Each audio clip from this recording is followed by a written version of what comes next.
Good afternoon, ladies.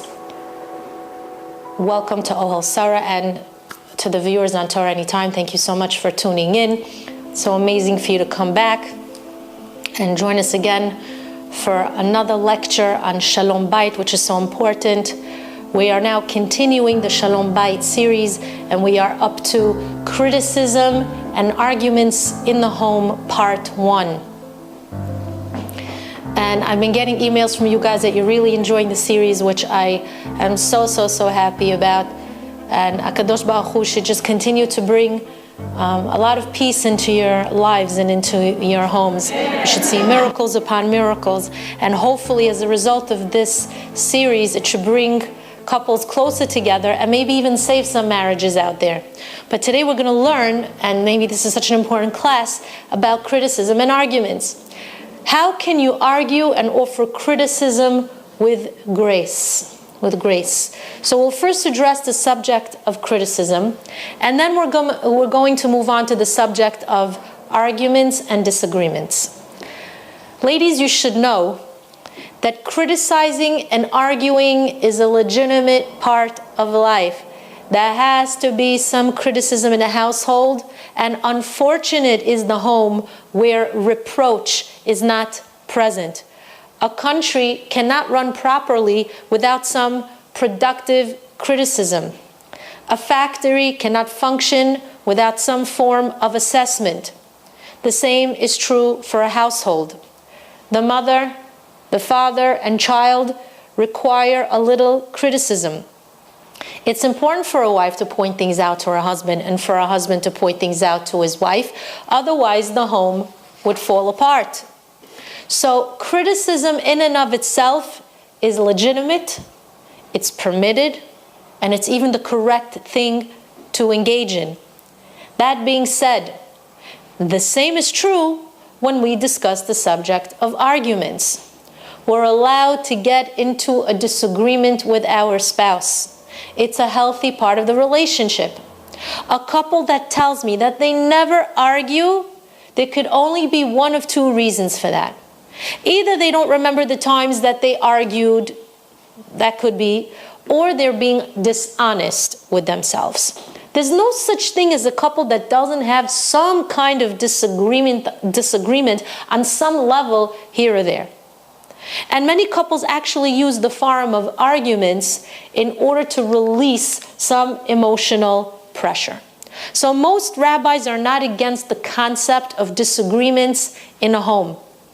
The only question is, how do we criticize and argue without causing destruction and pain? So let's begin with the subject of criticism. We'll discuss criticism that's detrimental, and then we'll give some tips on positive criticism that can actually build. But before we discuss how to criticize or give tochacha, reprimand, we have to provide a few introductions. Since this subject is not an easy one to teach or to approach, we do require a few introductions in order to smooth out the harshness of this subject matter. So you should know that as a general rule, most people do not like to hear criticism. No one enjoys being the recipient of a musar shmuz. When analyzing the word musar, what do we find? Musar means to give reproach, to rebuke. Why is it that people don't enjoy musar? What do we learn from that word? The word musar comes from the word meser. Meser means a message. When someone gives you musar, he's trying to impart some kind of message. So why is it that the message is received in such a negative way? Maybe there's another idea that's embedded in the word musar that can answer this question. The word musar shares a root with the word yesurim, which means afflictions. When someone reproaches you, you begin to feel afflicted. You begin to feel caged in, as if you've lost the freedom to act in the manner that you want. What other word is embedded in the word musar?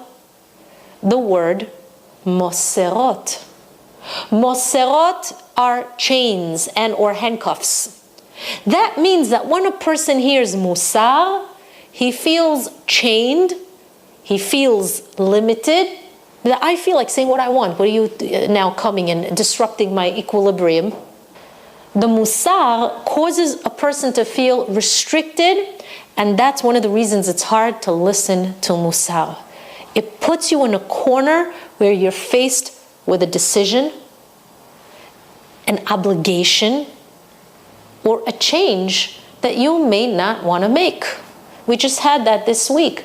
There was a whole thing that came out of somebody who put a collage of pictures of various different young women, older ladies, young girls who were getting married that were wearing very, very, very long shaitels and all kinds of trendy shaitels and highlighted shaitels, and it didn't look very tsanua.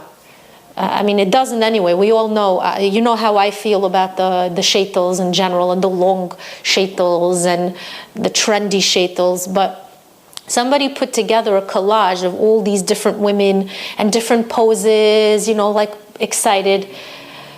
And they wrote that, look at the way these Jewish ladies are representing Yadut. This is not a way. And unfortunately, there was a word that was used there that shouldn't have been used because it was so harsh.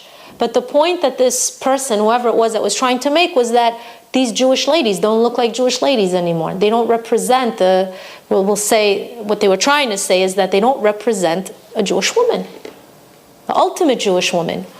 That they look unattached, that they look like they're trying not to cover their hair. They look like they're trying not to cover their hair. By the way, I'm not going to get into the subject of shaitels, but just in general, there was an article written by the way they approached this Israeli hairdresser, I forgot his name, Ilan something or rather, who's world famous, has 30 salons all over the world. And a lot of ladies come to him for shaitels because he's not just dealing with Gentile world, but he also has a lot of actors and actresses, and the actresses need sometimes wigs, or whether it was for theatrical purposes.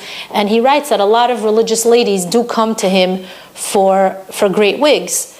And when they asked him about the subject, he said straight out, I mean, again, this is a non-observant man. He has no interest in this, you know, he has no benefit to this. But he was saying, like, no religious lady could ever come to me and tell me that she wants a long wig like this because she's trying to cover her hair. If anything, they all come to me and they say, please try to make it look as natural because I don't want it to look like I'm covering my hair. So he says, so what's the point? Do you want to look like you're covering your hair, or do you not want to look like you're covering your hair? It was very interesting just on the subject of that. But we're talking about musar, that when that picture came out and it was circulating, everybody was all up in arms, and how could you tell us how to live, and this is very critical, and this is very judgmental. And they asked me, like, what do you think of this? And right away I said, look, that one word that they used about these women, which I don't even want to repeat, should not have been used because it's very, very harsh. It may have been accurate, but it shouldn't have been used. It's too in your face. And that there could have been other ways to be mechazek these ladies. There could have been another way to bring them closer to the truth. And maybe that's what prompted the terrible reaction. It could be that word. But the point is that they all reacted in such a negative way. They did not want to hear it. And I was telling one of my friends, I said, you know why they don't want to hear it? Because when you're living a lie, you can't hear the truth. You hear those words? When you're living a lie, you cannot hear the truth. Nobody wants to hear musar because deep down, it cages you in and it kind of corners you into a place where you have to think about the emet. And if you realize that the emet is emet, does that mean I've been living a lie all this time? And that's the point. Nobody wants to feel like they've been living a lie. Musar restricts a person. It puts you in a corner that you're faced with a decision that you have to make, with an obligation that you're going to have now, with some change that you're going to have to make that you may not want to make. But bear in mind that the neshama is a chelek elokam ima'al. The neshama comes from the higher worlds where borders and limitations do not exist. Therefore, a person doesn't enjoy when he becomes restricted or limited to something. Now, I do have to say that just because a person doesn't appreciate musar doesn't mean you shouldn't offer it. But you do have to take into account, before you give the musar, that most people don't appreciate musar. So let's take a few minutes to discuss how to accept musar in a positive way, because as we said, it's very difficult for us to accept rebuke. Why? Chachamim explained that it's because deep down we have ga'ava. We have a haughtiness inside of us. There's an arrogance inside of us. But after all is said and done, we have to learn to accept it, because it's meant to shape and mold our character. It's meant to elevate us. We have to learn to accept the truth from those who want us to experience all the good in the world, this world and olam haba. Chachamim taught, kabel ha'emet mimi she'omra. You have to accept the truth from whoever it was said. If it's the truth, if the truth is being said to you, then even if it's coming from the strangest place, you have to accept it.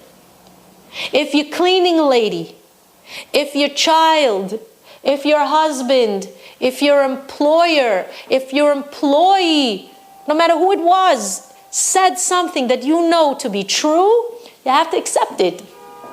If someone tells you, you should try, because you're so special and you're a bat melech, you should try and dress a little bit more modestly, because I see that you're exposing a little bit too much of yourself, and it could be that when you go to this one for Shabbat or that one for Shabbat and there's men in the house, it's a problem. But if you look in the mirror, if you're going to look in the mirror and you could be honest enough to recognize that what that person is saying is true, you have to accept the criticism and you have to change. It's for your own good. A great person, an Adam Gadol, is a person who could look at himself and admit he was wrong and admit that he needs to change. Now this section now that I'm about to talk about is for the men. Men have pride. You have a big ego and tremendous amount of self-respect. Now we already learned in the previous classes that a man is like the captain of the ship. A man feels that he's the king of the castle.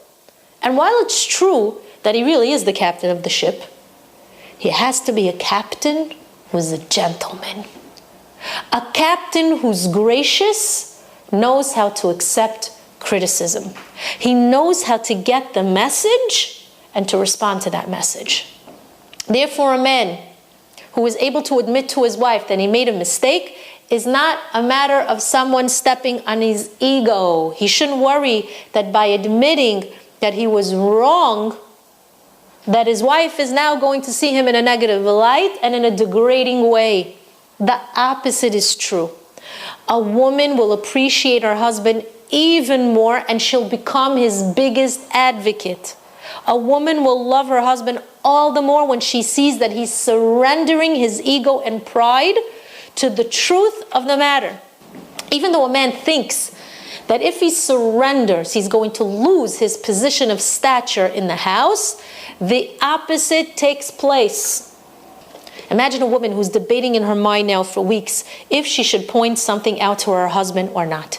And then she finally musters up the strength to tell him what he did wrong. Not only did he not get offended or angry, his reaction was the following: wow, you know what? You're right. I didn't even realize I said that. I didn't realize how that came across. I made a mistake. My dear wife, thank you for pointing this out to me. And next time that you realize that I'm veering off the path, please do tell me, because it's important to me. The woman stands there, frozen in her tracks, because she just can't believe what happened. She was so afraid of his reaction, and instead, he surprises her with this kind of greatness. What happens next? Deep down, she begins to develop a greater appreciation and admiration for her husband. A husband who could learn to say, I was wrong, I made a mistake and I'm sorry, is strengthening the foundation of his home. There are men out there who are stubborn and they're willing to argue for weeks on end until it turns into an ugly mess. One word can make the difference between peace and hostility. Just one word.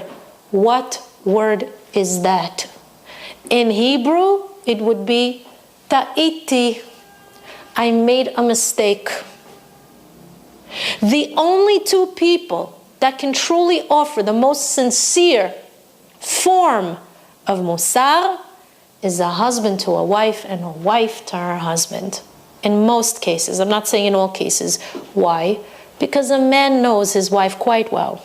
He knows her true nature because he lives with her. He knows her qualities and he knows her deficiencies. And the same is true for the wife.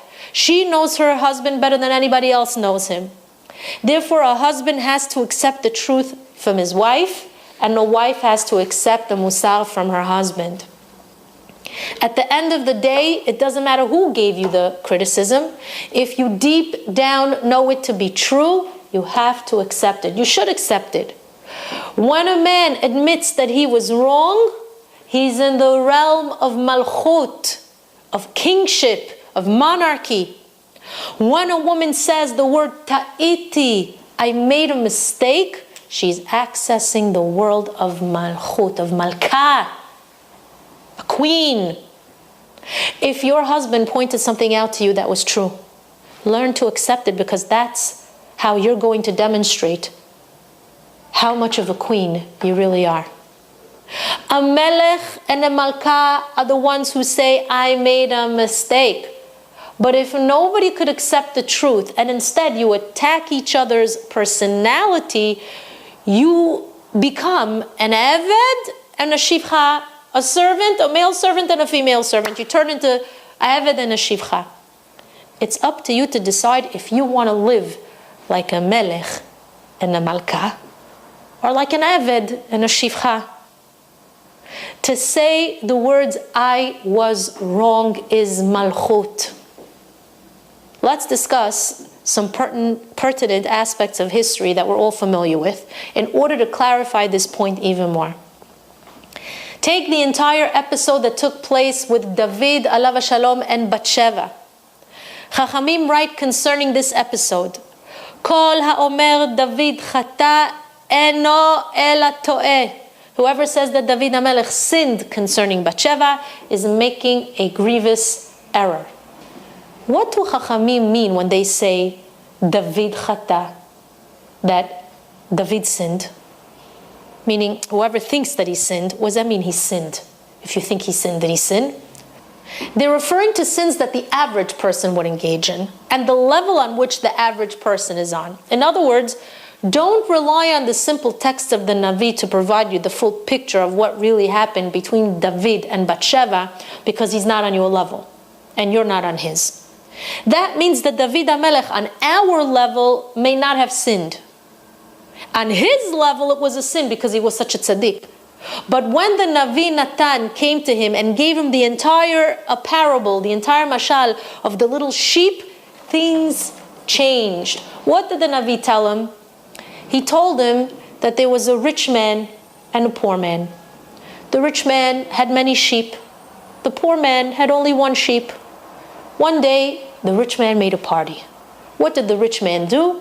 Instead of taking one of his many sheep to slaughter for the meal, he took the only sheep of this poor man to feed his guests, and he killed the poor man. And then Natan HaNavi asks David, what do you say about such a person? What would you do? David replied, Chai Hashem, ben mavet ha'ishahu. By God's name, this man deserves death. And then the Navi turns to him and says, Ata ha'ish, you're that man. You took Uriah's wife early, too early, and then you sent that man to the front lines to be killed in battle. Now, David HaMelech didn't try to excuse himself with all kinds of stories or justifications. He immediately admitted his sin and he said, Chatati LaHashem, I sinned in the eyes of God. Because David HaMelech admitted his wrongdoing, and he wasn't embarrassed to do so, regardless of his status as a monarch, HaKadosh Baruch Hu spared his life. A true king knows how to say, Chatati, I made a mistake. For this reason, David did not lose his kingdom. A king is someone who knows how to say, I made a mistake. In addition, who was David a descendant of? Yehuda ben Yaakov, alav shalom. David learned this positive trait from his ancestor Yehuda. Although Yaakov's firstborn was Reuven, Yehuda, who was the fourth of his sons, became the king of all the Shvatim, of all the tribes. Let me explain to you the strength of a king. When the entire episode of Yosef and the brothers took place, it was Yehuda who prevented the brothers from originally wanting to kill him. It was Yehuda who suggested that he be thrown into the pit, and then the brothers listened. It was Yehuda who decided that Yosef should be sold to Ishmaelim, and the brothers agreed. It was Yehuda who took the blood-dipped robe of Yosef and presented it to his father on behalf of all his brothers. Now, many years after this episode, after the brothers saw how devastated their father was and how he wouldn't stop mourning the loss of Yosef, they approached their leader, Yehuda.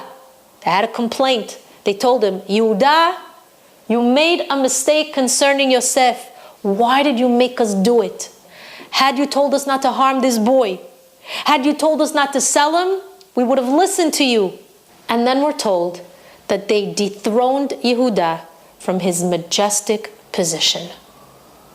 When Yehuda realized that everybody is upset with him and that his father is at a loss, he left the tribes to establish his own home somewhere else.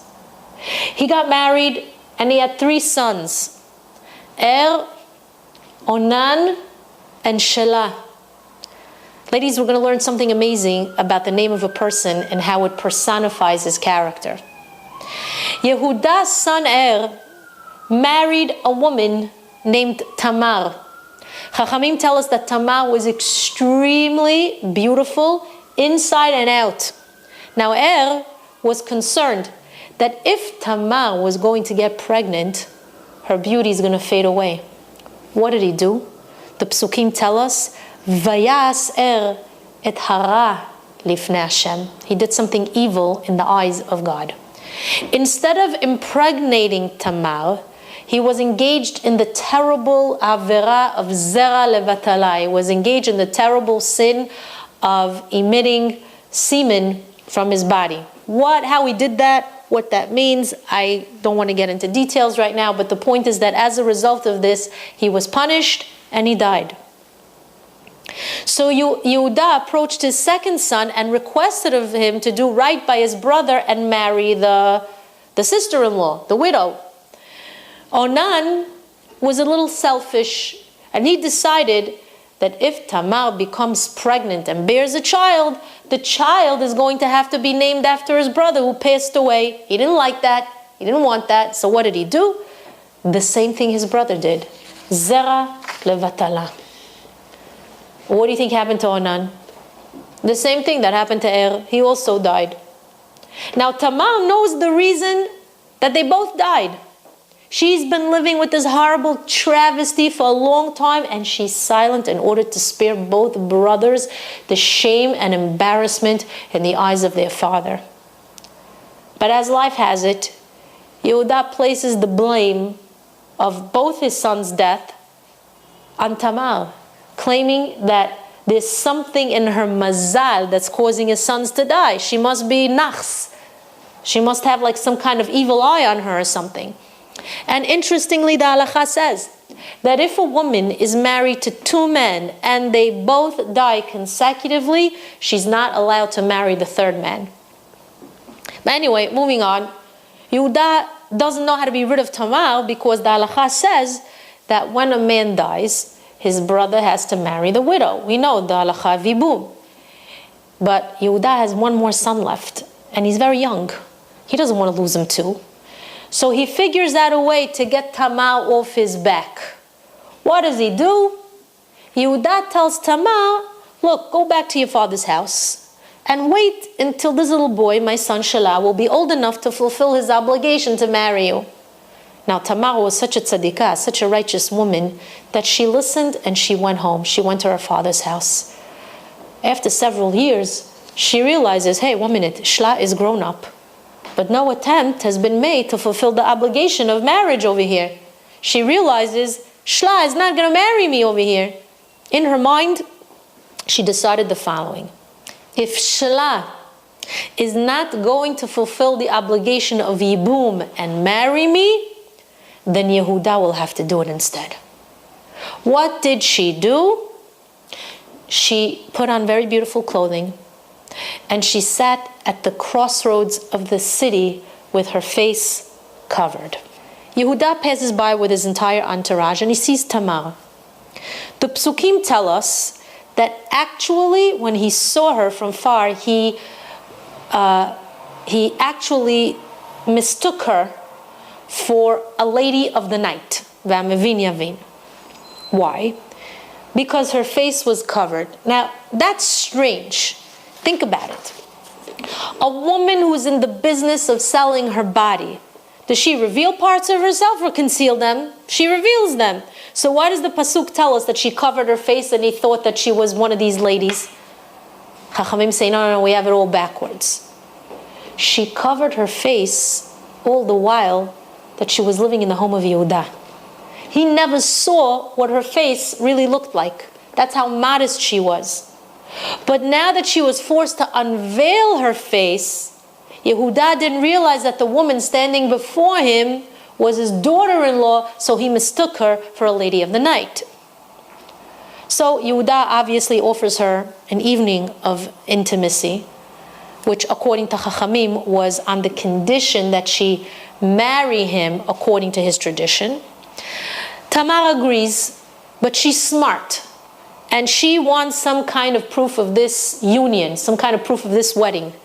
So Yehuda leaves her with his staff and his signet ring, and they get married. They're together, they have that union. Tamar goes back to her father's house. 3 months later, Yehuda is informed that Tamar is pregnant. Unbeknownst to Yehuda, that it was Tamar that he was intimate with that night, he decides that she was engaged in some sin of being with another man, and his verdict was that she should be put to death by the stake. She should be burned. Now, all the preparations were now made for this public death, and Tamar is standing there, pregnant with twins, who we later know are going to be named Peretz and Zerach. The entire kingdom of David HaMelech is embodied within this woman. The Mashiach and the entire redemption rests in her womb. Tamar steps onto that wooden platform, ready to die.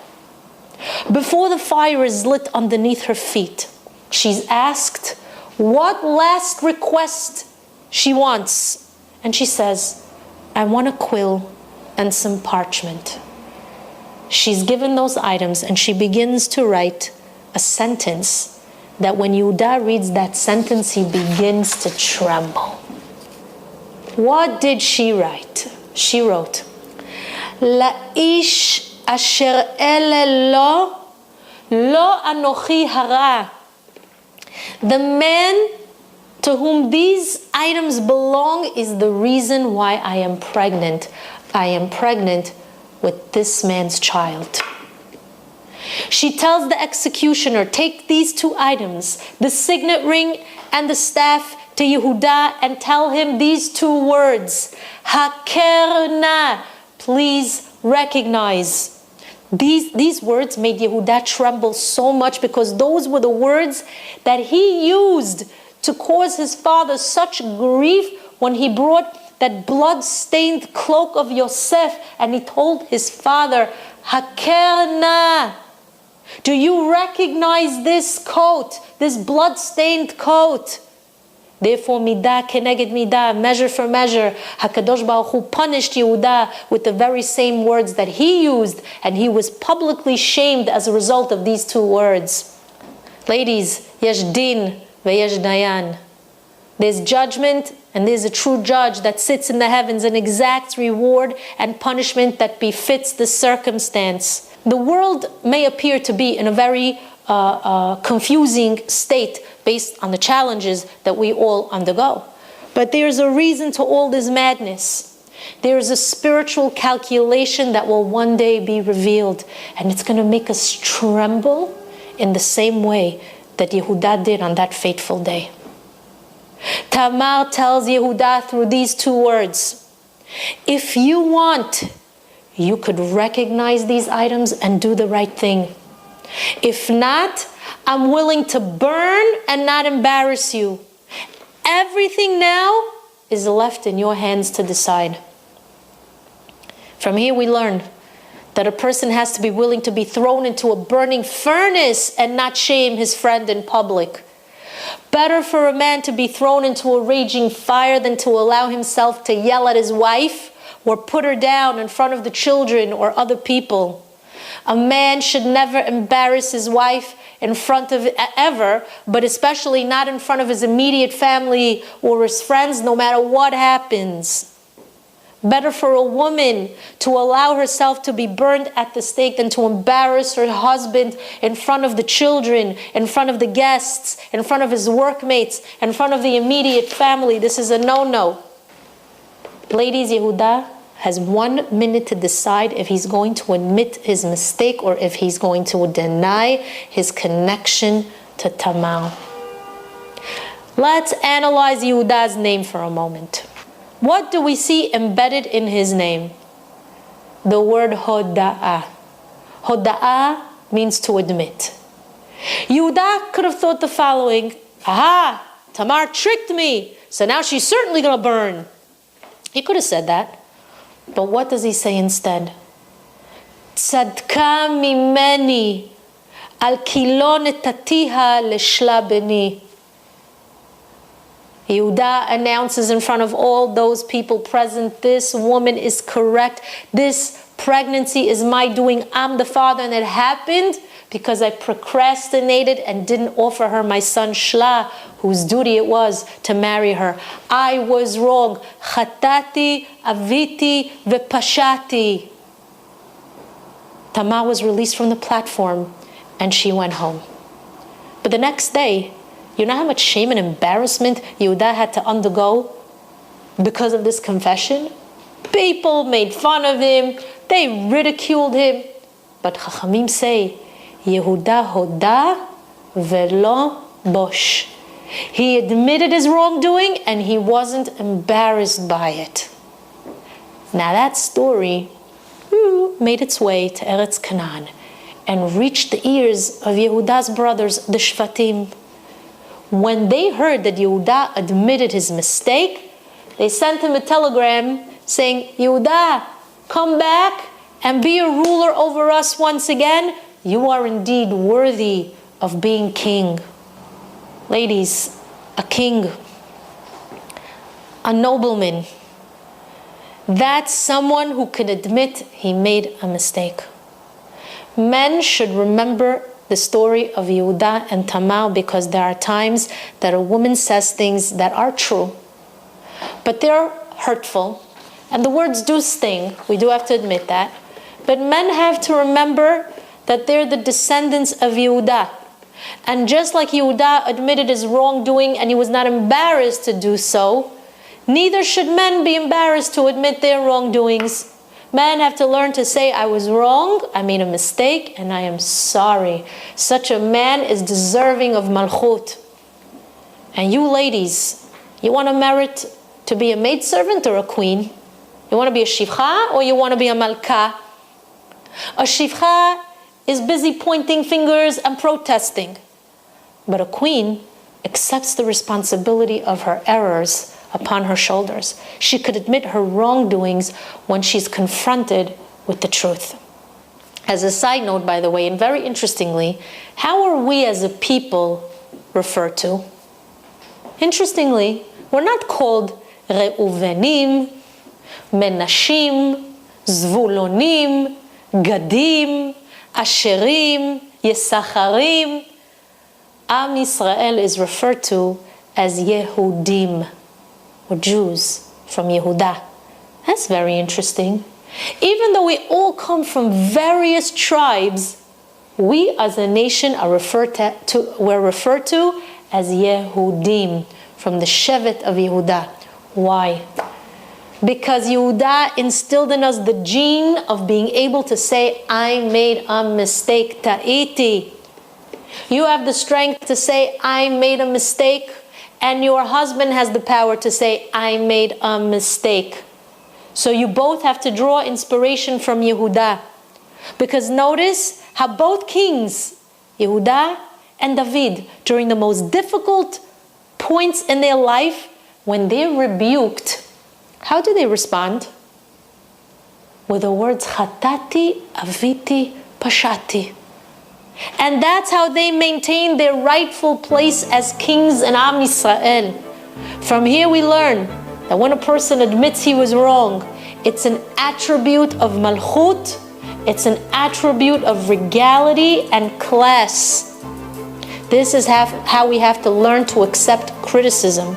We need to break that ego that doesn't allow us to accept musar.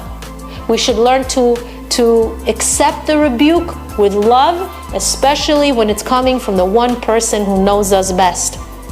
Let's remember that when a person admits his wrongdoing and he can accept the criticism, then the people around him have a deeper respect and love for him. We're going to end here with part 1 of criticism and arguments, and Be'ezrat Hashem will continue tomorrow. You should have a good day, a day of bracha and atzlacha v'siyata dishmaya. Amen ken, yehi ratzon.